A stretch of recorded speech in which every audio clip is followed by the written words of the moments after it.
Welcome to Juhita yummy world.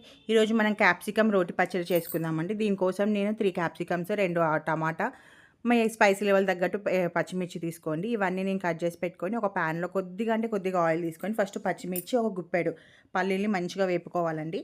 అవి వేగిన తర్వాత ఈ క్యాప్సికమ్ పీసెస్ని, టమాటాలు అన్నిటిని ఒకేసారి వేసి ఫ్రై చేసుకోవాలి. ఇవి బాగా మగ్గాల్సిన అవసరం లేదండి, కొద్దిగా ఫ్రై అయితే సరిపోతుంది. ఎందుకంటే రోటి పచ్చడికి మరీ కర్రీ టైపు మెత్తగా మగ్గించుకోవాల్సిన అవసరం లేదు.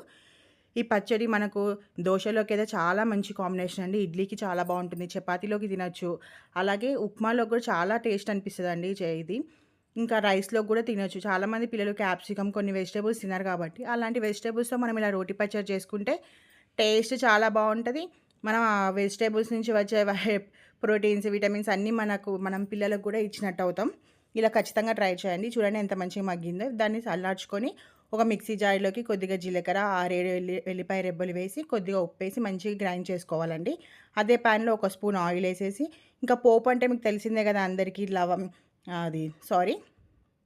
పోపు సంబంధించిన అన్నీ వేసుకోవాలండి. జీలకర్ర, ఆవాలు, కరివేపాకు, ఎండుమిర్చి, శనగపప్పు, మినప్పప్పు, కొద్దిగా ఇంగు వేసుకొని తాలింపు పెట్టుకొని ఆల్రెడీ మిక్సీ చేసి పెట్టుకున్న ఈ క్యాప్సికమ్ పచ్చడిని అంతా ఆ తాలింపులో వేసేసుకొని మీకు కలుపుకోవాలి.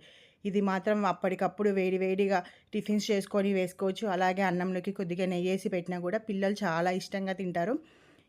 ఏదైనా పర్లేదండి, ఏదైనా వెజిటబుల్ ఇట్లా మనం రోటి పచ్చడి చేసుకుంటే ఆ టేస్టే వేరు. తెలియకుండానే మనం కూడా ఆ వెజిటబుల్ తినగలుగుతాం. ఖచ్చితంగా ఈ వీడియో నచ్చితే లైక్ చేయండి, షేర్ చేయండి, సబ్స్క్రైబ్ చేసుకోండి. Thanks for watching. Bye bye.